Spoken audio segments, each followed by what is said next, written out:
Hello everyone, আসসালামু আলাইকুম। কি অবস্থা? কেমন আছেন সবাই? আশা করছি যে যেখানে আছেন সবাই সুস্থ আছেন, ভালো আছেন। আমরাও আলহামদুলিল্লাহ বেশ ভালো আছি। সকালে নুরাতকে নাস্তা রেডি করে দিয়েছি আর ও মাদ্রাসায় চলে গিয়েছে।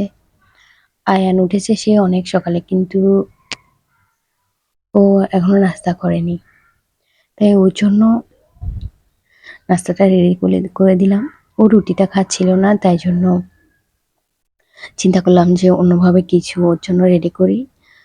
তো চিজ দিয়ে পাউরুটিটা ও অনেক বেশি পছন্দ করে। সে কারণে ওকে চিজ দিয়ে পাউরুটিটা রেডি করে দিচ্ছি। এরপরে ও খাবে আর আমি আমার কাজগুলো সেরে নিব। আজকের ভিডিওতে আমি আপনাদের সাথে আমার ড্রেসিং টেবিলটা শেয়ার করব। অনেক দিন থেকে ড্রেসিং টেবিল নেওয়ার কথা চিন্তা করছিলাম। তো অল্প অল্প করে টাকা জমিয়ে এই ড্রেসিং টেবিলটা নিয়ে ফেললাম। আলহামদুলিল্লাহ খুবই বেশি খুশি লাগছে ড্রেসিং টেবিলটা কিনে। কারণ কোথাও যাওয়ার সময় দেখা যায় যে রেডি হতে আমার অনেক কষ্ট লাগতো। মানে ঝামেলা মনে হতো। কারণ আমরা যেহেতু ভাড়া বাসায় থাকি, তাই এ কারণে আমাদের এখানে সব রকমের ফার্নিচার নেই। তো ড্রেসিং টেবিলটা আমাদের অনেক বেশি প্রয়োজন ছিল।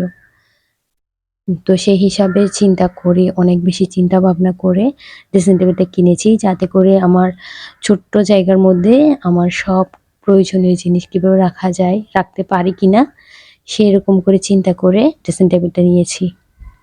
আলহামদুলিল্লাহ ড্রেসিং টেবিলটা একদম আমার মনের মতো হয়েছে। আর নুরাতের আব্বুও অনেক বেশি পছন্দ করেছেন ড্রেসিং টেবিলটা। এই তো ড্রেসিং টেবিলটার ভিতরে আমি আপনাদেরকে দেখাচ্ছি। ড্রেসিং টেবিলটা এখনো গোছানো হয়নি। তো ভাবলাম যে গুছিয়ে ফেলি আর আপনাদের সাথে শেয়ার করে ফেলি। যেহেতু আমার এটা একটা ডেইলি ব্লগ ভিডিও, আমি আপনাদের সাথে আমার সবসময় কি কি করি, কি কি করছি সবকিছু শেয়ার করি। সে কারণে আপনাদের সাথে এই জিনিসটা শেয়ার করলাম। এই তো ড্রেসিং টেবিলটার নিচের দিকে একটা ড্রয়ার আছে। ড্রেসিং টেবিল ড্রয়ারটা মোটামুটি ভালোই বড় আছে। তো টুকিটাকি ২ টা ব্যাগ রেখেছি, এখনো সব কিছু রাখা হয়নি। বড়ই আছে। আশা করছি আমার সবগুলো ব্যাগ এখানে এঁটে যাবে আর কি।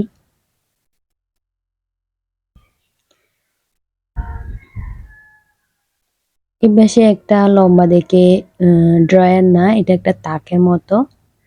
তো ভিতরটা আমি আপনাদের খুলে দেখাচ্ছি।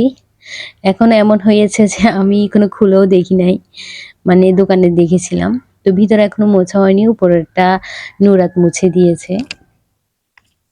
ভিতরেরটা বেশ বড়সড়, অনেক কিছু রাখা যাবে আশা করছি আর কি।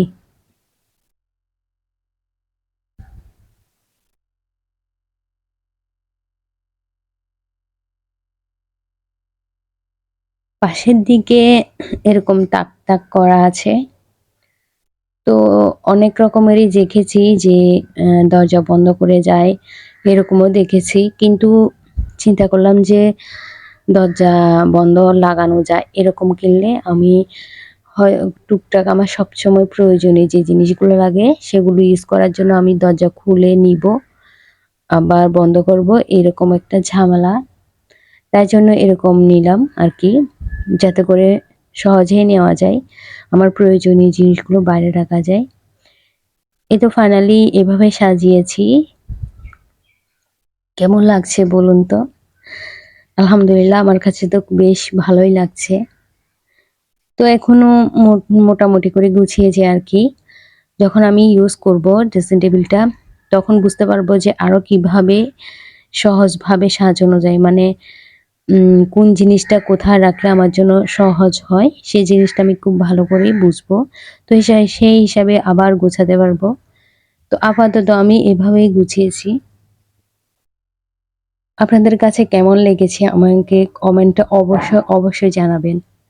আর এই পর্যন্ত যারা আমার এই ভিডিওটি দেখছেন তাদেরকে অনেক অনেক বেশি ধন্যবাদ। আর ভিডিওতে যদি একটু ভালো লেগে থাকে তাহলে একটা লাইক দিবেন প্লিজ।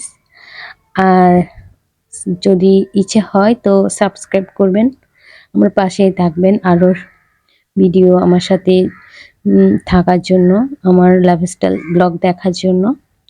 তো একটু ভিতরে মাশাআল্লাহ অনেক জায়গা, অনেক বেশি আরো অনেক খালি পড়ে আছে এরকম জায়গা। তো এই তো উপরে তাকে আমি যেগুলো বেশি ব্যবহার করি না ওগুলো রেখেছি, আর মাঝখানে সবকিছু আমি সেটেল করে রেখেছি আর কি। এই তো আলহামদুলিল্লাহ অনেক বেশি খুশি লাগছে ড্রেসিং টেবিলটা নিয়ে। তো খুশি লাগছে সেটা আপনাদের সাথে শেয়ার করলাম, কেউ আবার কিছু মাইন্ড করবেন না। তো এই ইয়েটার মধ্যে তাকটার মধ্যে আমার এমন কোনো কিছু রাখা হয়নি। তো ৩টা ব্যাংক ছিল, ওগুলো রেখেছি, প্লাস্টিকের ব্যাংক। আর এই ডয়ারটাতে আমার সবগুলো ছোট ছোট পার্টস রেখেছি, যাতে করে কোথাও যাওয়ার সময় একদম সহজে আমি পেয়ে যাই।